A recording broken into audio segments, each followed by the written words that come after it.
Hey, Mike here. I just wanted to let you know that you can listen to Dark Poutine early and ad-free on Amazon Music, included with Prime.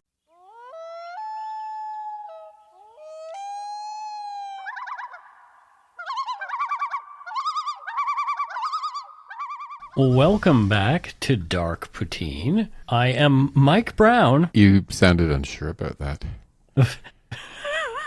Did I? I'm Mike Brown. I'm Mike Brown.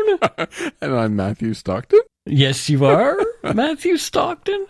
Do you like my goldfish shirt today? I do like your goldfish shirt, but the goldfish aren't gold. They're sort of reddy and pink. I like this shirt. I've kind of thought that we should add something new to the podcast. Uh-oh. And we'll do it right out of the gate every week. But I want to feature a podcast promo every week. And so this week, our promo is our good friend Mike Garson from Brew Crime. Mike's a good guy.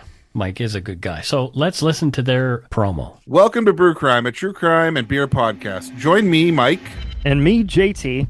As we explore the world of crime, conspiracies, or whatever catches our attention. This is a podcast where we pick a theme, cover a few cases, and pair them with a brew. Between themes, we do what we call Brew Crime News. A funny look at current news stories, be it crime, animals, sports, or even celebrities. You can find us on all social media at Brew Crime. Our website is brewcrime.com. And you can find us on any podcast app at Brew Crime Podcast. Join us as we discuss the horrible crimes that surround us, and maybe, definitely, tip a bottle or two back as you do it. Drink with us weekly. So they're like the drunk version of Dark Poutine then. You know, the first time my husband, Justin, ever met Mike, he's like, that guy reminds me of the group that were out to save real ales in the United Kingdom. And I told Mike that. And he's like, I used to belong to the Canadian contingent of that. Oh, of course he did. Mike's wife Amber is Steve's number one fan. Yes, Amber is wonderful as well. So hi to you both, and thank you JT and Mike for the promo, and let's carry forward. Okay. The views, information, and opinions expressed during the Dark Poutine podcast are solely those of the producer and do not necessarily represent those of Curious Cast, its affiliate, Global News, nor their parent company, Chorus Entertainment. Dark Poutine is not for the faint of heart or squeamish. Listener discretion is strongly advised. We're not experts on the topics we present, nor are we journalists. We're two ordinary Canadian schmucks chatting about crime and the dark side of history. Let's get to it. Put on your toque, grab yourself a double-double and a Nanaimo bar. It's time to scarf down some Dark Poutine. You are responsible for obtaining and maintaining at your own cost all equipment needed to listen to Dark Poutine. Dark Poutine can be addictive. Side effects may include, but not be limited to, pausing and questioning the system, elevated heart rate, pondering humanity, odd looks from colleagues as you laugh out loud at work, family members not into true crime worrying about you. Positive side effects may include some perspectives and opinions that you disagree with, as well as some wokeness and empathy. If you don't think Dark Poutine is for you, consult your doctor immediately.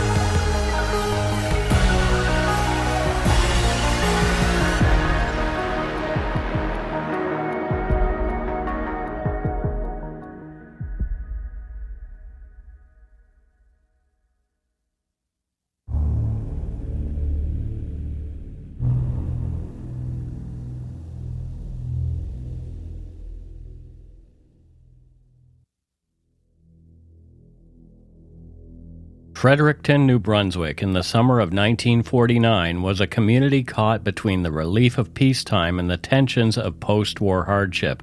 Along the margins of this tidy city lived George, 25, and Rufus Hamilton, 23, two young black brothers whose lives had been fraught with poverty, exclusion, and desperation. These would be factors in the horrific actions they took, which would soon propel them into local infamy as the last men ever executed in Fredericton. At the heart of this tragedy was Norman Burgoyne, a respected 35-year-old taxi driver, decorated war veteran, and devoted family man whose sudden, violent death would shatter the sense of safety in the city. This is Dark Poutine episode 378, Fredericton's Last Execution, The Murder of Norman Burgoyne.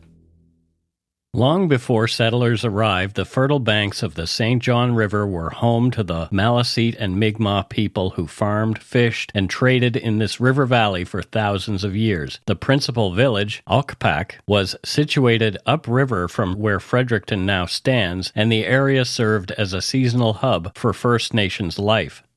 In the late 17th century, the French established their presence with the construction of Fort Nashwaak, briefly making it the capital of Acadia. Power struggles between the French and British left their mark on the region, and by the mid-18th century, Acadian refugees formed the small community of Point St. Anne.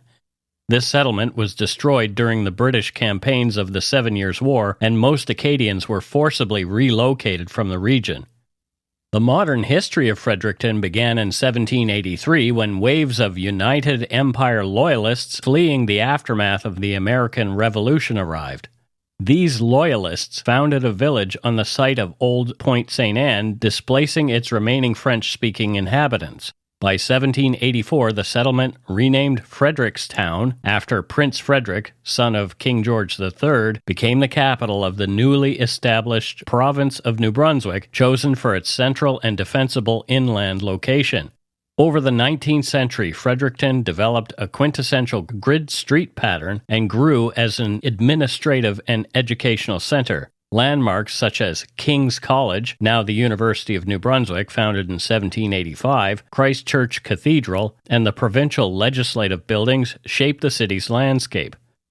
As a British garrison town until 1869, Fredericton's military presence had a significant influence on both its architecture and community culture. By the turn of the 20th century, Fredericton's industrial activity was in decline, while the influence of government and the university continued to rise. Migration brought Scottish, Irish, and other European settlers, giving the city a diverse, albeit predominantly Anglo-European population. Back then, I'd probably call it a pecking order versus diverse. Yeah. Even within Anglo-European populations, there was a pecking order. Yeah. Human nature and the narcissism of petty differences. I love that expression. Oh, boy. The two world wars had lasting impact on Fredericton. In the First and Second World Wars, many Frederictonians served overseas while, at home, the city supported military efforts and expanded its civil infrastructure. During the Second World War, a prisoner of war internment camp operated nearby. A severe post-war housing shortage prompted a building boom, notably the creation of neighborhoods like Devon, which merged with the city in 1945. Wartime Housing Limited financed homes for returning veterans, and city growth accelerated as jobs in government and education expanded with the province's post-war economy. By the late 1940s, Fredericton remained a small, close-knit community at the heart of New Brunswick, its character shaped by Indigenous heritage, colonial conflicts, waves of resettlement, and the changing tides of war and peace. I'm glad that you're doing like the longer history of the area, because you can't really tell a story of a place like Fredericton without naming what got buried there along the way. Yep, exactly. You know what I mean? Yeah. Fredericton's a nice little city. It really is. Yeah, I've never been there, but I've always heard good things. Yeah. You know, land was taken, people were pushed out, history is rewritten, like happens almost everywhere on this planet. Yeah. Norman Philip Burgoyne was born on February 3rd, 1914 in the small rural community of Kingsclear, just outside Fredericton. Growing up in a large family among rural fields and forests, Norman's parents instilled in him the values of hard work, loyalty, and neighborly kindness that defined life in York County. The Burgoynes were known around the area as people you could rely on, and that reputation followed Norman into adulthood. Doesn't Norman sound like one of those guys that every neighborhood used to have? Yes, yes, definitely. Mike, you know exactly what I'm talking about, right? Steady, quiet, always showing up. It's just like the solid dude that was just always there to help if you needed him. Very small town Canada, that type of person. Yeah. And you don't realize how these people hold community together till they're gone, right? Right. Yeah. When Norman married Irene, their strong partnership became the heart of a busy, loving household at 324 Smythe Street. By the late 1940s, the Burgoynes had 3 young children, 2 daughters and a son. Their home buzzed with the energy of everyday family life. Their address also served as headquarters for Norman's small taxi business, Rideout's Taxi Company, a 2-person operation where he and Irene would field calls and dispatch Norman to all corners of Fredericton. Days started early and stretched late, but they greeted every morning together. It was never glamorous work, but it paid the bills, and working together made the Burgoynes an unstoppable team. Like many men of his era, Norman answered the call to serve in World War II, an experience that shaped him in quiet yet lasting ways. He returned to Fredericton bearing the weight of what he'd seen overseas. He was proud to have served, but it never led him to a sense of self-importance. Instead, Norman focused on peacetime, on being a devoted husband, a loving father, and a reliable presence behind the wheel of his cab. Clients valued his calm demeanor and honest reputation, knowing a ride with Norman meant they arrived on time at their destination and had plenty of friendly conversation while traveling if they wanted it. To his neighbors, Norman was more than just a taxi driver or a war veteran. He was a fixture of daily life. His friends called him Silver, referring to his small size. His small stature and gentle manner made him easy to trust, the sort of man who waved hello from his driveway or took a moment to check in on an elderly passenger. In the post-war optimism of Fredericton, Norman Burgoyne was the very picture of steadfastness and decency, a quiet provider whose life reflected the aspirations of families everywhere, a familiar face in a community still rebuilding itself after hard times. Until January 1949, Norman's future and that of his family seemed one of humble promise. Yeah, and that's what kind of makes part of this so hard is, they're doing okay. They weren't rich, but they were solid, working class family, building something real. Doing their thing. Then one night, all gone. Yeah. Norman Burgoyne had last been seen working the taxi ranks of Fredericton late that Friday night, January 8th, 1949. He'd eaten a hearty dinner. According to Norman's wife Irene, they had fish cakes, tea biscuits, fruitcake tea, and green peas. She said that he had finished supper at about 6:30 p.m. Norman left home after a call between 8:15 and 8:20 to pick up a fare at the Canadian Legion, driving off in his 4-door 1949 Ford, New Brunswick license plate number 5664. He was described as wearing a light-colored jacket, pants, and zippered rubbers. On his person he had $200, his prized Rolex wristwatch, a gold ring inset with a black onyx, and as always, the devout Catholic carried with him his black rosary, recently carefully mended with wire. Reports placed Norman at Harrison's restaurant on Regent Street around 9:30 p.m., and witnesses noticed his presence again at 12:10 a.m. Saturday morning on Carlton Street, this time with 2 girls and a man in his cab. This was the last time he was seen alive. His absence from home was immediate cause for concern, and when he failed to return, his wife inquired with other local taxi dispatchers and eventually called the police. Yeah, I mean, think about it, right? Irene and him were in this business together. She would have been on the radio with him lots of times a day, right? Because she was doing the calls. Yeah, I'm not sure how it worked back then, whether they had a radio in the cars or not in the 40s. I don't know. Wasn't a mobile phone, that's for sure. It definitely wasn't a mobile phone. Or an app. Yeah, right. She would have known really quickly that something was wrong, right? Right? Because, in those days, the taxi driver would go to one place, pick someone up, drop someone off somewhere else, and then maybe go and hang out again at the Legion to see if anybody else needs a ride. Yeah.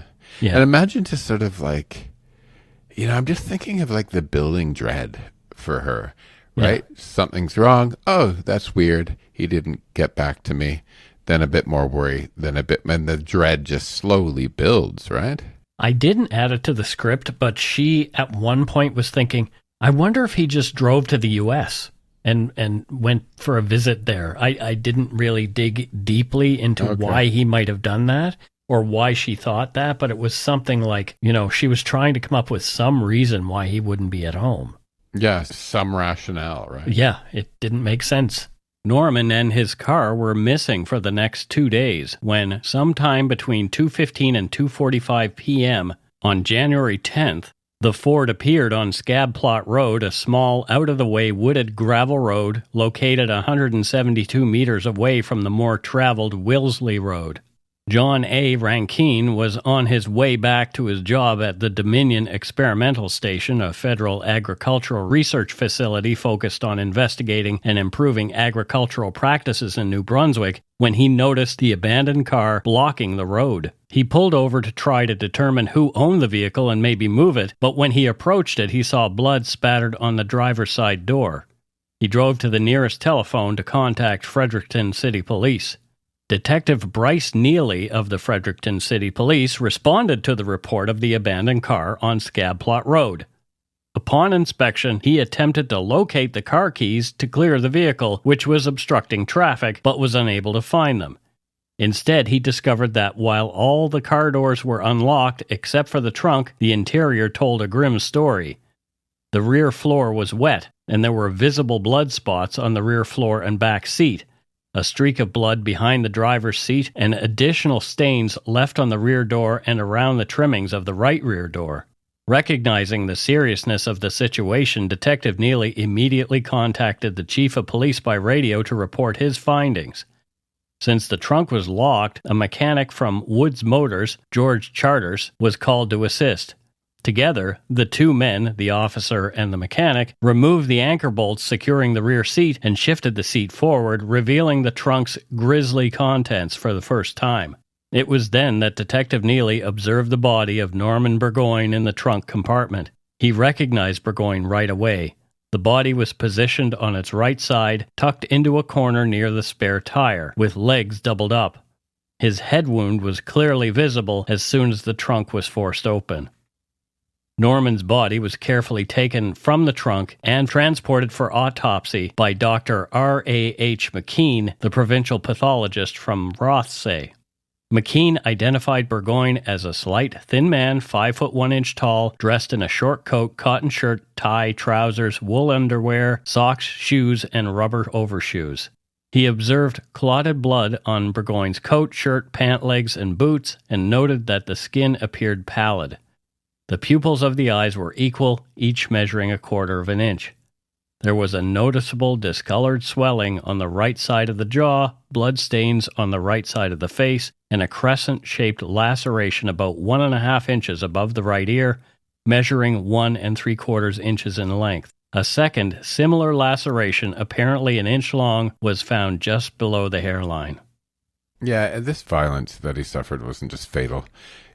This sort of, it's personal, right? When somebody's hitting somebody or like directly hurting somebody, it feels the distance of a gun or something else. I don't know. It feels different to me. If you're physically doing something to somebody like this, it feels so personal. And, the kind of damage is just like, I don't see you as human. Doing something to that to another human being, they don't see them as human. Dr. McKean found that Norman's skull was badly broken near the temple, with pieces of bone shattered and pushed inward. He removed 12 fragments of bone from the area, which was about 2 inches by 2 1/4 inches in size. 2 important blood vessels in the area were cut, and there was damage to the brain underneath. 2 pieces of bone were found shoved about 2 inches deep into the brain.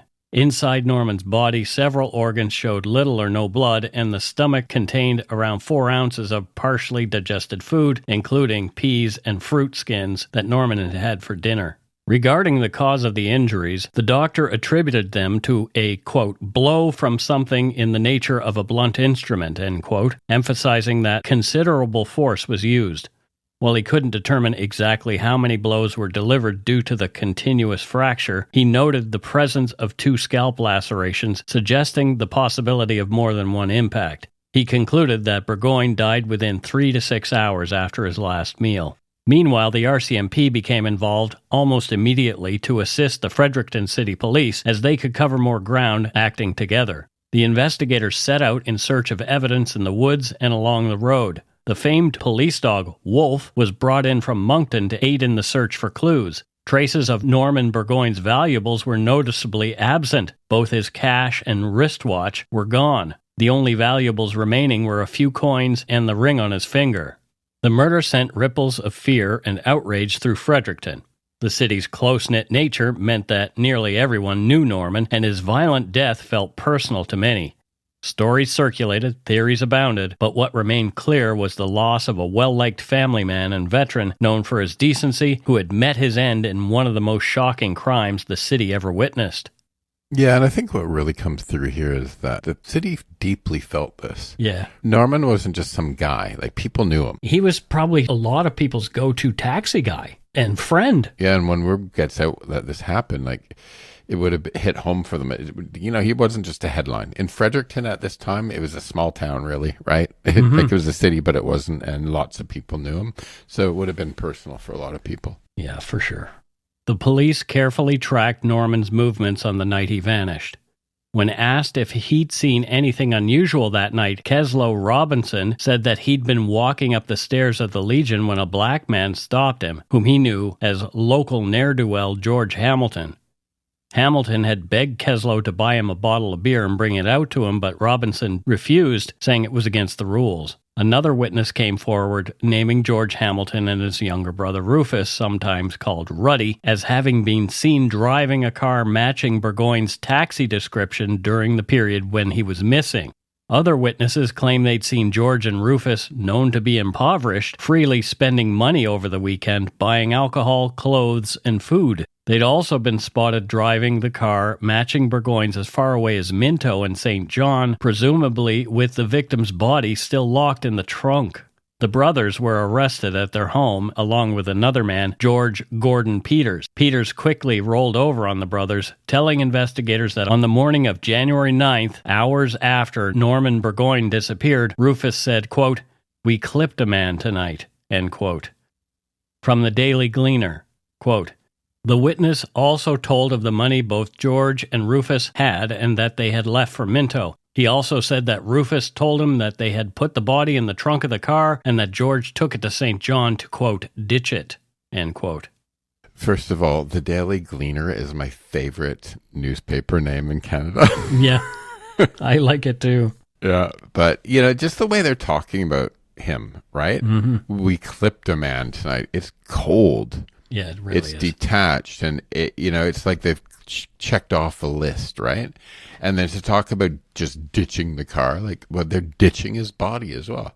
These guys were not very caring. And they did know him too. This is the thing. They knew who he was. It's terrible. Yeah.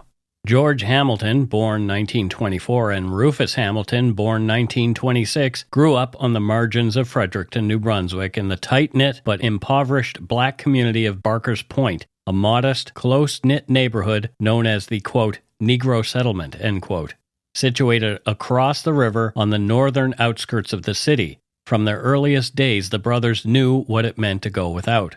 The family's two-room house had no running water, a stark reality that spoke to the limited opportunities and daily hardships faced by many black families in mid-20th century New Brunswick. Education was considered a privilege rather than a right.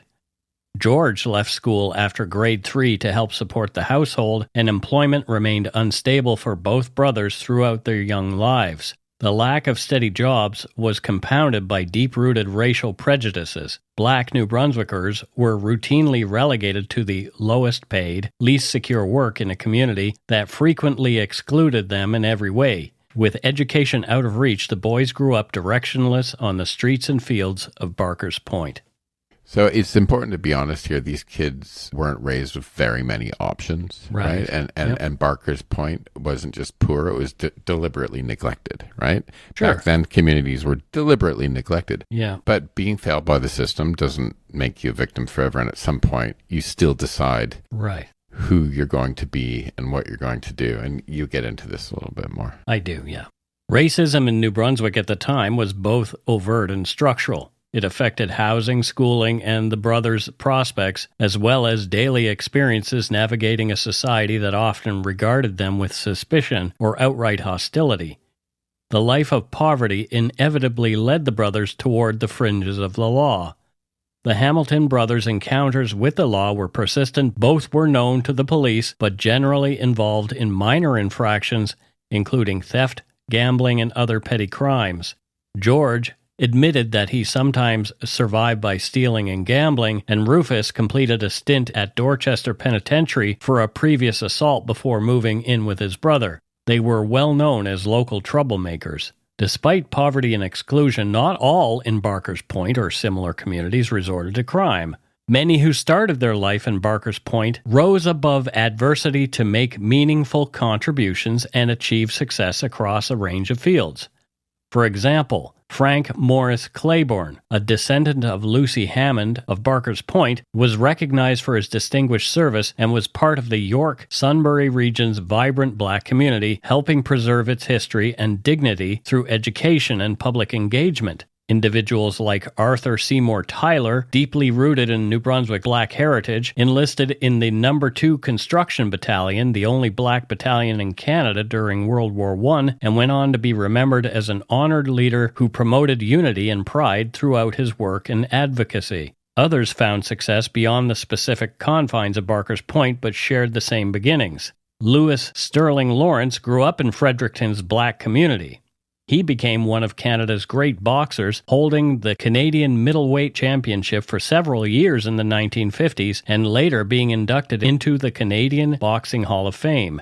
His humility, generosity, and devotion to community service left an enduring legacy for those who followed. These are great examples of people, but it makes me sad that we have to give proof that other people are good because they share some commonalities, right? Right. Like via race or neighborhood or class. I'm never one who buys into the you are destined to be anything. Of course not. You know, I don't buy it, so that's why I gave these contrasting examples. I totally understand, right? Because Yeah. you're making the point, but it's so funny, right? It's like we would never do like some middle class white kid does something. Oh, but like here's some other middle class white people that made something of themselves. Yeah, well, yeah, and I hope that's not the way it comes off.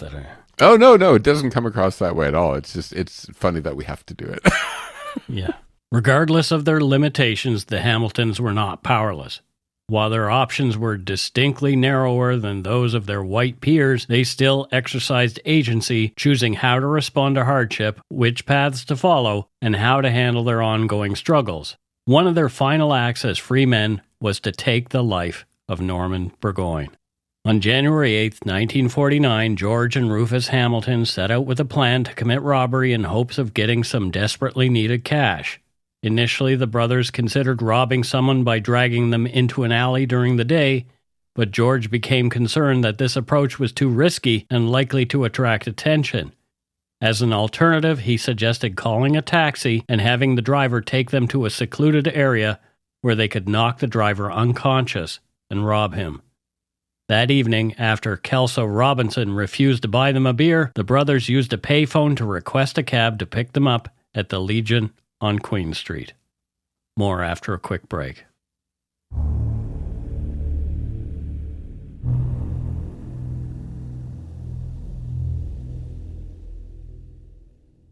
And we are back. Matthew, thoughts at the halfway point? You know, what strikes me here, Mike, and not in a surprising way, unfortunately, at all, is how familiar this is to me. Yeah.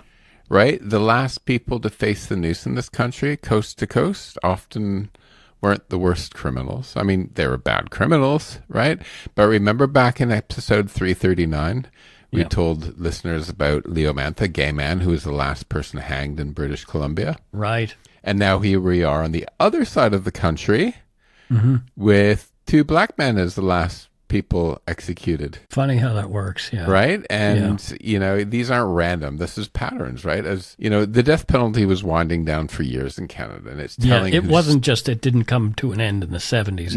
No, people couldn't stomach it for years, and it's telling who still ended up on the scaffold, and that wasn't the wealthy, it wasn't the connected, it was people already marked by society for their race or their sexuality or their poverty, right? And yes, you know, they both, like Leomantha murdered somebody and these guys murdered somebody, and they were the real victims. But, you know, you have to really be honest about the weight of punishment and how harsh it falls on people on the margins, right? Yeah. Mm-hmm. And it's, I just find it just, this is such a clear, it's so clear from coast to coast.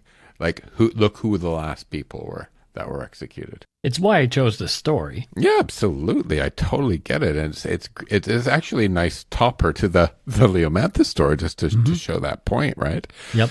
And it's not just about justice. It's about who a racist or homophobic society and system feels safe discarding, right? Mm-hmm. And I think it really truly shows that racism and homophobia can really go deep to the bone when you're willing to kill people that you wouldn't if they weren't those things. Right. It's that's to the bone, man. I mean, there were white people hung in Canada, lots of them, but some of them skated on things that maybe they shouldn't have. Yeah.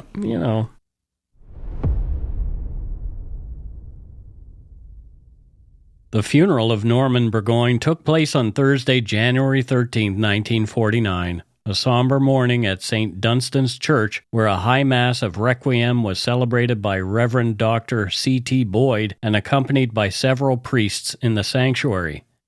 The ceremony drew a large crowd, a testament to Norman's standing in the community. Friends, family, fellow taxi operators, members of civic organizations, and representatives from the city's dairies, police, and fire departments filled the church. They later gathered at the Hermitage for the committal service led by Reverend Albert MacDonald. The service was marked by an abundance of mass cards and floral tributes, while the chief mourners included many Burgoyne relatives and close friends. Pallbearers drawn from Norman's close circle of friends carried the slim and gentle taxi driver owner to his final resting place as Fredericton collectively mourned the loss of one of its own. The coroner's inquest into the death of Norman Burgoyne unfolded under the gravity of public expectation and a city's raw grief and anger at the accused. Testimony from the investigators, doctors, and witnesses painted a vivid and disturbing picture. Burgoyne's fatal injuries resulted from brutal blows to the head, delivered with considerable force by a blunt instrument, most likely a hammer. The forensic details, bone fragments, lacerated arteries, and blood evidence found throughout the vehicle left little doubt that his death was both violent and deliberate. The inquest, widely reported in the press, provided Fredericton citizens with their first detailed account of the crime's method and horror, steadily building pressure for both justice and accountability. The investigation centered on George and Rufus Hamilton. The physical evidence discovered was damning, including the discovery of the murder weapon. Recognizing the importance of the murder weapon, the brothers attempted to destroy evidence by burning a hammer in their home stove shortly after the crime. George Gordon Peters had witnessed this. Ash and residue were later recovered from the stove during the investigation. Key evidence included personal possessions taken from Norman Burgoyne. The brothers split the cash they found on the victim and spent it openly over the weekend, which drew local attention. Notably, Burgoyne's distinctive wristwatch, a Rolex valued at $95, was later found also hidden in the stove at the Hamilton residence, further tying them to the scene and the victim. The brothers were charged with murder and held for trial. For many, the charges brought a grim relief. They answered the desperate questions surrounding Burgoyne's killing, but also deepened the city's unease. Racism and social prejudice shaped many responses. While some saw the brothers' backgrounds as an explanation or even an inevitability, others seized on the circumstances to reinforce old biases about Barker's Point and its residents. The public fascination with the case was matched only by its anxiety, and the months leading up to the trial were charged with anticipation.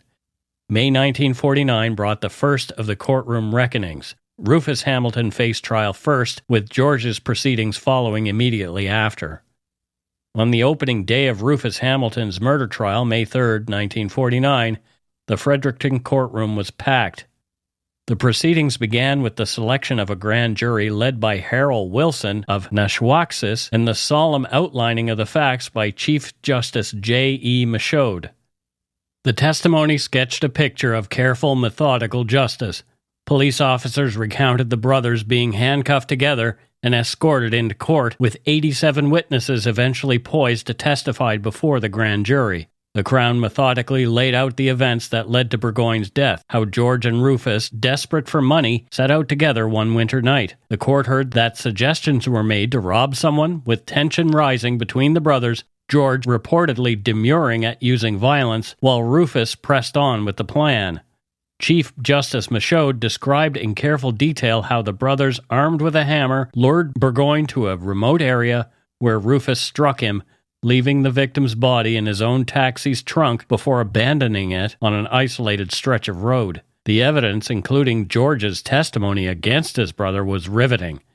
George claimed reluctance to harm Norman Burgoyne, Rufus's aggressive action, the stolen wallet, and the watch. The later abandonment of the car pointed to a crime that was both deliberate and opportunistic. As Rufus Hamilton's murder trial progressed, witnesses for the prosecution meticulously recounted the investigation's key discoveries.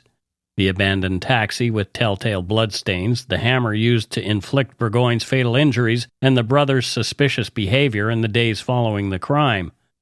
Police officers, forensic experts, and local citizens described how Rufus and his brother had been seen spending cash freely and driving the victim's car, seemingly unconcerned by the disappearance of Norman Burgoyne. Details of the brutal attack, the attempted destruction of evidence, and the methodical manner in which the crime had been concealed painted a stark picture for the jury. I think I'd be a good criminal, but I don't have those leanings. Like, I would know to stash the cash away, right, and just use it sparingly over time, not drive around in the car joyriding in somebody's car they just killed in a small city. Yeah, with the body in the trunk. Like, oh my God. Like, yeah. How do they not think they're going to not get caught? I don't know. It's like, woohoo, suddenly we have all this money and we're driving around in the car. Like, what the heck? Yeah. Amid tense proceedings, the testimony shed harsh light on both the actions of the accused and the climate of prejudice that colored every aspect of the trial.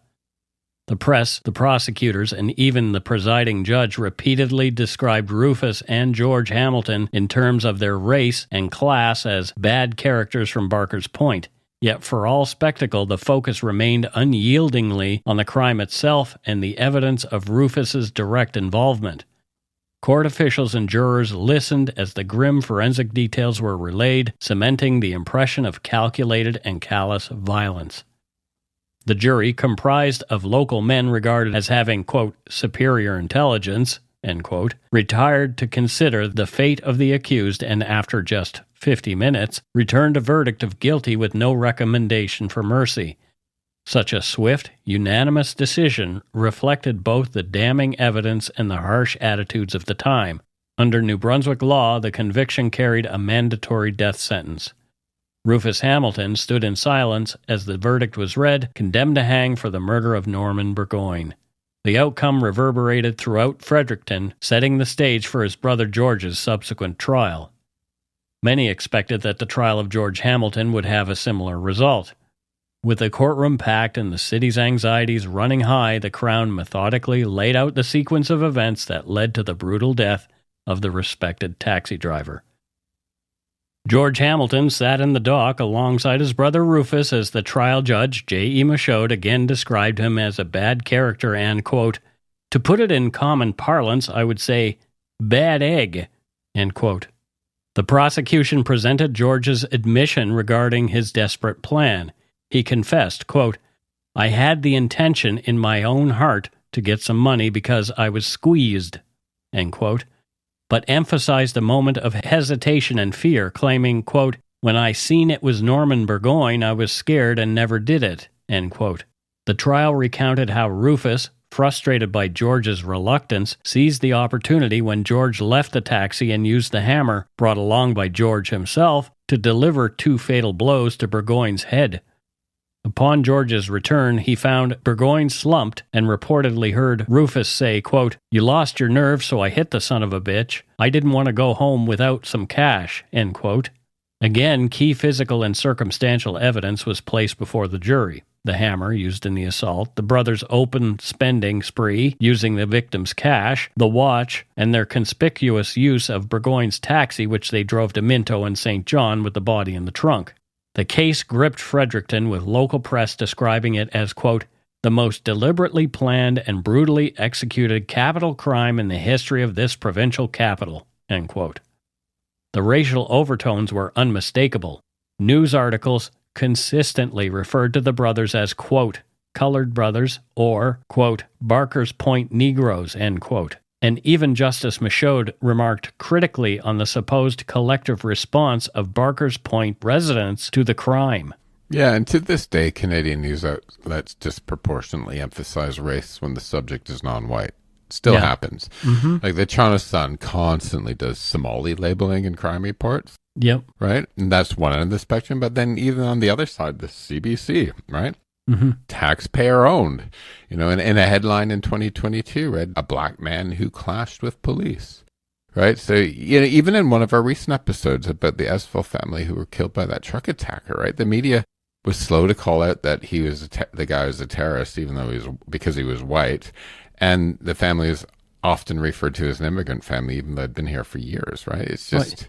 My family's an immigrant family, too, and so is yours. Exactly. It's just constant, right? Yeah. I don't know. Just when you stand back, it's quite fascinating how we do this crap. Yeah. During his trial, George's awareness of his social standing and its consequences was laid bare.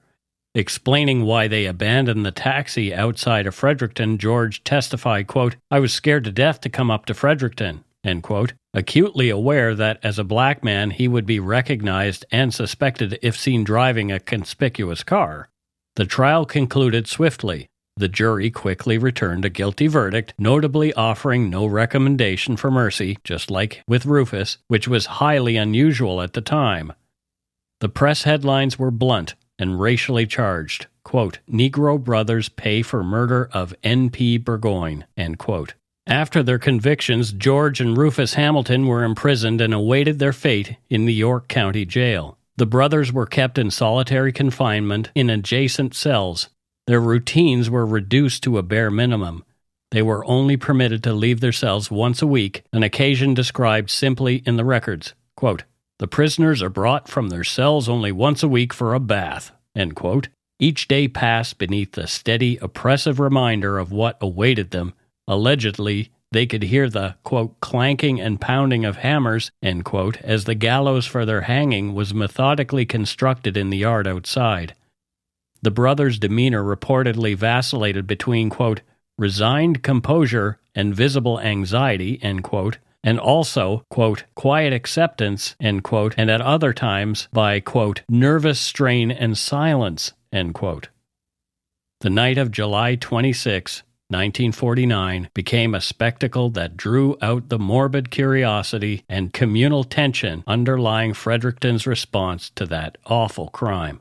At 2 a.m, a crowd estimated in the hundreds, men, women, and even children filled the dark streets outside the York County Jail. Descriptions from the time recall how people jostled for position, quote, some on soapboxes, some on rooftops, hoping for a grim glimpse, end quote, while, quote, the tolling of St. Dunstan's church bells echoed eerily overhead, end quote. Multiple reports reveal that at the gallows, Rufus turned to his brother. In a moment heavy with emotion and perhaps regret, quote, Rufus reportedly asked George's forgiveness, end quote.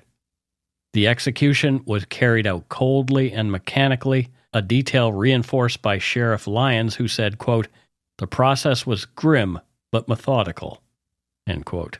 Reactions to the executions were immediate and fervent. Press coverage was zealous, hailing the executions as, quote, warranted and exemplary. But for many in Fredericton, the executions only deepened old wounds, feeding the, quote, intensified racial divisions in the city and among the wider public, end quote. This was, quote, the final double execution in Fredericton, a moment many saw as, quote, symbolizing the end of an era in Canadian justice, end quote. The aftermath branded Barker's Point home to the Hamilton brothers and generations of black Frederictonians with the name Hammertown, a lasting and infamous symbol of the events that had taken Norman Burgoyne's life and forfeited the lives of George and Rufus. Decades later, scholars and black writers, including George Eliot Clark, a relative of the Hamiltons, returned to the case, probing its deeper meaning.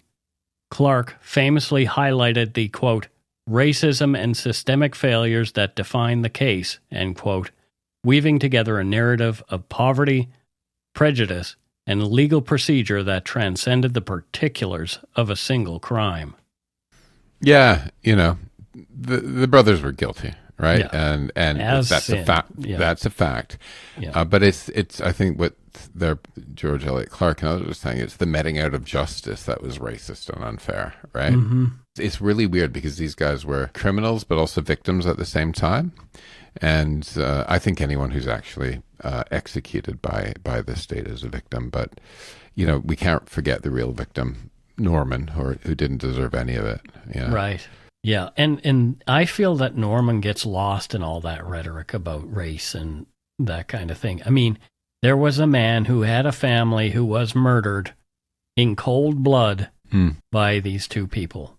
Yeah. Doesn't matter what color they were, they murdered him. Yeah, and I mean, that wasn't lost in the day, right? In the day, Norman, everyone would have thought, true justice had happened for poor Norman. But, with the lens of history, you're kind of like, yeah, was the one brother really as guilty, and did both of them need to be executed, even if execution was around back then? Yeah. Right? The fact that they're both done, it's sort of like, wow, that was really severe. Yeah. Norman's wife, Irene, married again to a man named Robert Mattern. She had no more children. Irene passed away on May 20th, 1988. When she died, she had 10 grandchildren and 4 great-grandchildren. Before her death, she had continued to reside at the same home she'd shared with Norman. And that's it. Dark Poutine episode 378, Fredericton's Last Execution, the murder of Norman Burgoyne. That's right. It's time for voicemails. You can leave us a message at 1-877-327-5786 or 1-877-DARK-PTN. We'd love to hear from you. Let's see who called us this week. Okie doke. Well, here's our first voicemail. You ready? I am as ready as I'll ever be. Hey guys, Terry and Freddie again. Just thought we'd phone in. Hey, so for years and years and years, people, I would stop and drop whatever I was doing to listen to them. One, and I'm thinking you're going to agree, is the late, great Paul Harvey and the rest of the story. Just hands down, whatever I was doing, had to listen to him. The other one, before CBC messed up and let Don Cherry go. Those two guys, I idolized them. Now, it's you two. You guys are great. You guys are just, you're so funny, even though what you tell us is bad. You guys are just the best storytellers ever. Yeah.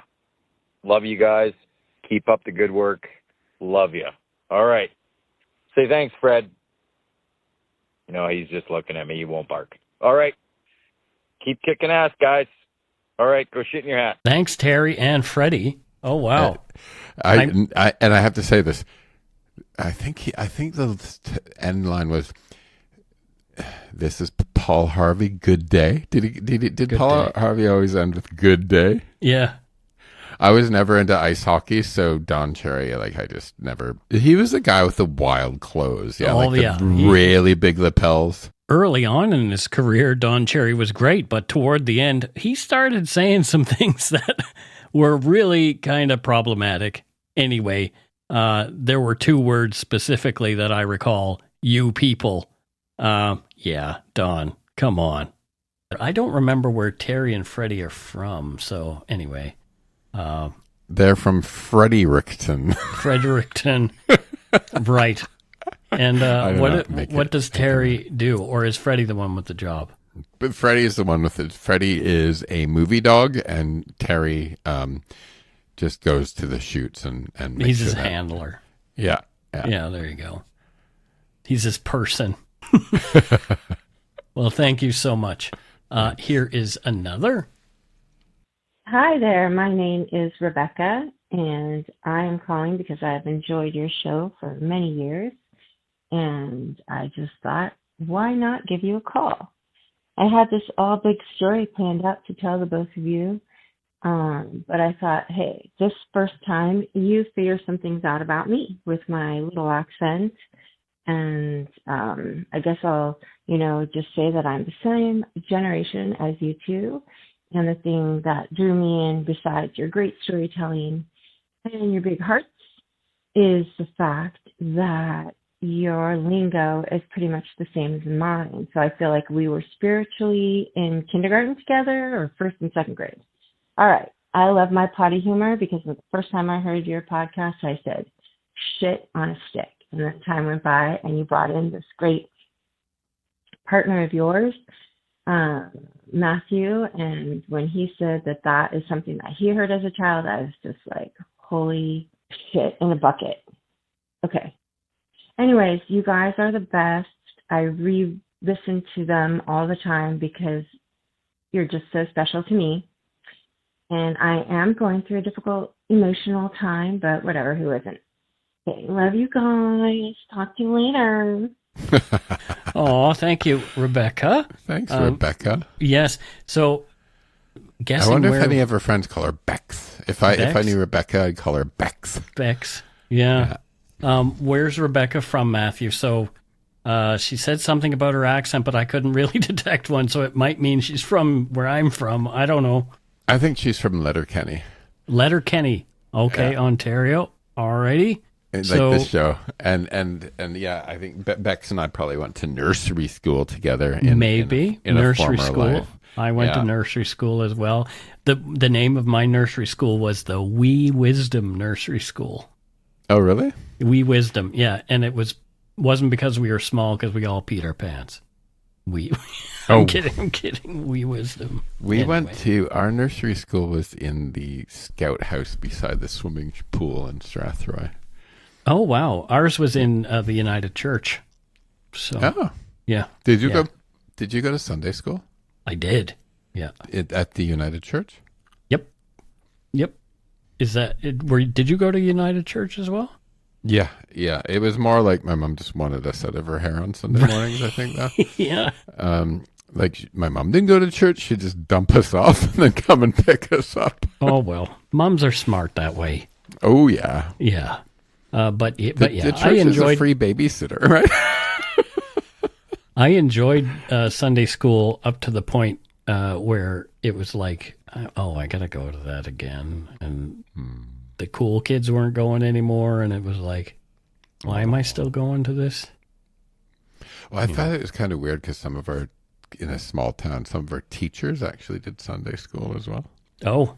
Yeah, my grandmother was a Sunday school teacher. I never had her as my teacher. It was a little bit too much teacher. Yeah.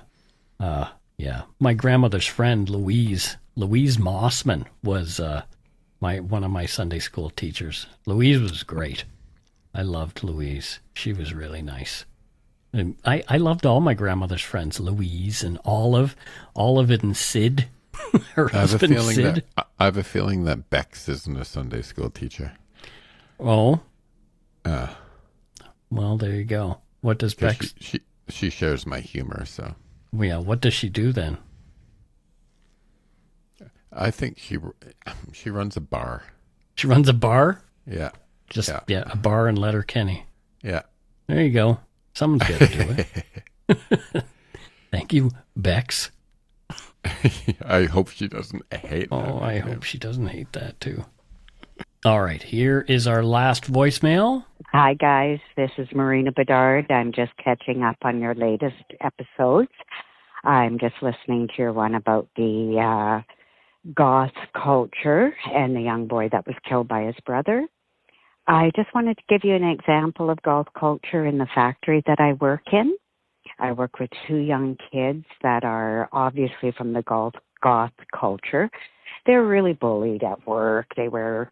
The young boy wears makeup and long black hair, but they're the nicest kids. They're hardworking, And one night I came out at midnight after our shift. It was winter, it was cold, my car wouldn't start.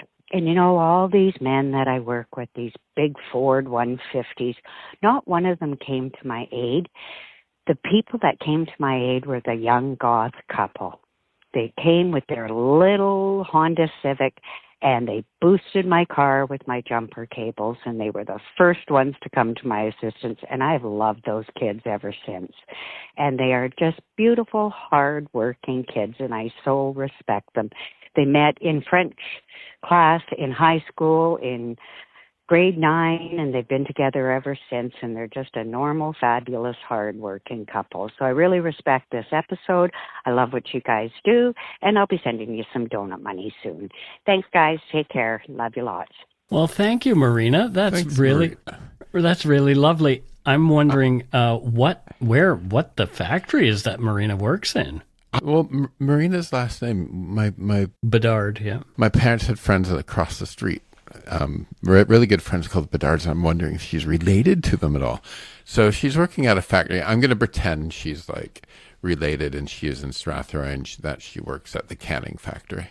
She works at a canning factory. Okay. Yeah, no, the canning factory. It's called the canning factory. And are the goth kids like Asriel Abyss and one of my favorite goth names, which is a real name that a person changed their name to be. His name was Robin. Right. Dusty, middle name. Right. Graves. Robin Dusty Graves. Oh, God. You're hilarious. Well, there you go. Yeah. Well, thank you, Marina. Very long live the Goths. Long live the Goths. Much appreciated. Yeah, Goths are nice people. Of course they are.